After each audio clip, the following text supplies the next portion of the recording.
Pourquoi peut-on se perdre dans un labyrinthe? Parce que chaque couloir qui le constitue est semblable aux autres. Dès lors, il est question du brouillage des sens et de la perte des repères. Le labyrinthe étant constitué de parois ne permettant pas de voir ce qui est en dehors, l'idée d'enfermement est elle aussi présente. Dès le début du film, la voiture de Jack Torrance emprunte de longues routes sinueuses, traversant les massifs montagneux du Colorado vers l'hôtel Overlook, ligne transversale coupant le versant, aboutissant à une courbe qui cache un nouveau paysage aux autres pareils, écho des figures labyrinthiques qui jalonnent le 11e long métrage de Stanley Kubrick. Bienvenue dans Retour en images.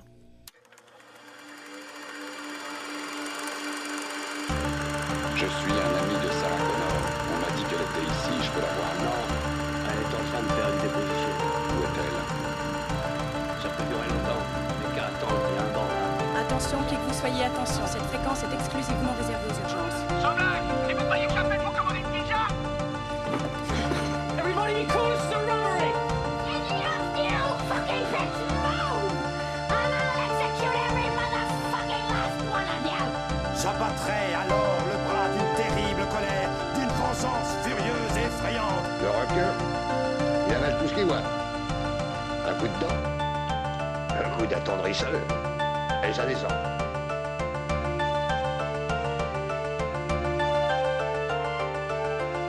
Sur cette terre, moi je fais confiance qu'en mon manche et en ma parole. Elle est ferme, l'autre est d'acier. Est-ce que c'est clair?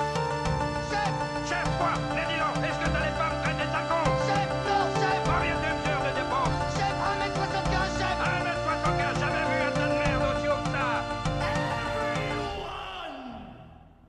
Le décor est un personnage à part entière dans Shining. D'abord sauvage et minéral, dès le générique, il fait place à la géométrie la plus froide à l'intérieur de l'hôtel, où lignes et losanges s'opposent à la nature extérieure, chaotique et parfois déchaînée, où la rudesse et le froid de l'hiver représentent paradoxalement le vivant. Car à chaque recoin des larges espaces rigoureusement organisés d'Overlook se cache un danger, voire la mort elle-même.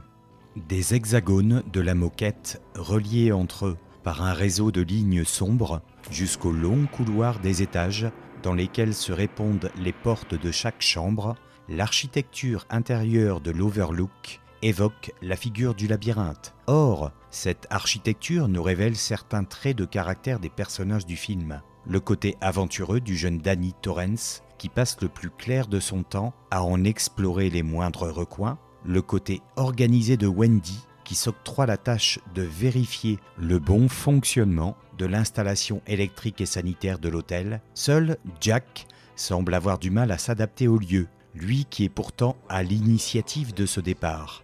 D'abord enthousiaste à l'idée de s'isoler avec sa famille, il est celui dont la santé mentale semble vaciller au fur et à mesure du film. Le labyrinthe est donc une figure mentale chez Jack, qui a bien du mal à continuer le livre qu'il s'était donné pour ambition de terminer durant son séjour, ne trouvant aucune véritable issue à la mission qu'il s'est fixée. Le labyrinthe, c'est aussi des rencontres, celles que l'on peut faire aux abords d'un nouveau couloir. Chaque angle droit constituant le passage d'une voie à une autre ne permet pas de voir ce qu'il y a de l'autre côté. Or, ces rencontres se font de manière brutale. Ainsi, Danny tombe nez à nez avec deux jumelles à l'accoutrement désuet. L'incongruité de cette rencontre dans un lieu où les trois membres de la famille Torrance sont censés se trouver seuls, la rendant particulièrement inquiétante. Wendy se retrouvera elle aussi face à face avec deux hommes, l'un en smoking et l'autre dans un costume d'ours. Or, ces résidents indésirables semblent surpris par la présence des Torrance dans l'hôtel, alors que le contexte du film voudrait que ce soit le contraire. Bien entendu, le labyrinthe végétal dans lequel aiment se perdre Wendy et Danny fait écho à l'intérieur de l'hôtel. Et dans ce plan, où Jack regarde avec insistance la maquette de ce labyrinthe, on finit par y apercevoir sa femme et son fils au centre. Comme si, au milieu du réseau inextricable de ses idées, se trouvait la famille, seul lien avec la réalité, alors que ce dernier semble progressivement perdre pied. Or, Wendy et Danny sont minuscules, voire insignifiants, au centre de cette vaste architecture. La redondance fait également partie de ces figures, évoquant le labyrinthe. Redondance des décors, bien sûr, murs blancs, motifs de la moquette, quel que soit le couloir dans lequel on se trouve. Mais la redondance dans Shining, c'est aussi le retour des événements du passé, lorsque Jack rencontre Grady, l'ancien gardien ayant assassiné sa famille avant de se donner la mort. Or, celui-ci incite Jack à en faire de même, soumettant l'idée de se débarrasser de Wendy et Danny, obstacle à la prometteuse carrière d'écrivain à laquelle il se destinait. Redondance des événements tragiques ayant eu lieu dans l'hôtel, comme une boucle temporelle se répétant à l'infini.